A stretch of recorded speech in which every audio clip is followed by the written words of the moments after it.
So one of the products that we use here is they're obviously washing a lot of equipment out. These units sit outside oftentimes or sit in a place for years to come. There's a lot of dirt, there's a lot of dust, there's a lot of debris that comes out of these units. So we use our state sludge hammer down their main drains, and what that does is it will lift the dirt out of especially the P-trap, and let it flow through the line.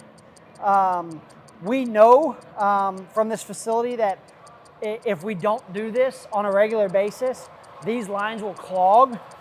And because it's a grit and a hard, sand and dirt, it doesn't snake well. So if we don't keep up with it with the sludge hammer, then they have to have the lines jetted, and that's very expensive. So we use our sludge hammer on a regular basis as a preventative maintenance item in both their main wash bay drains.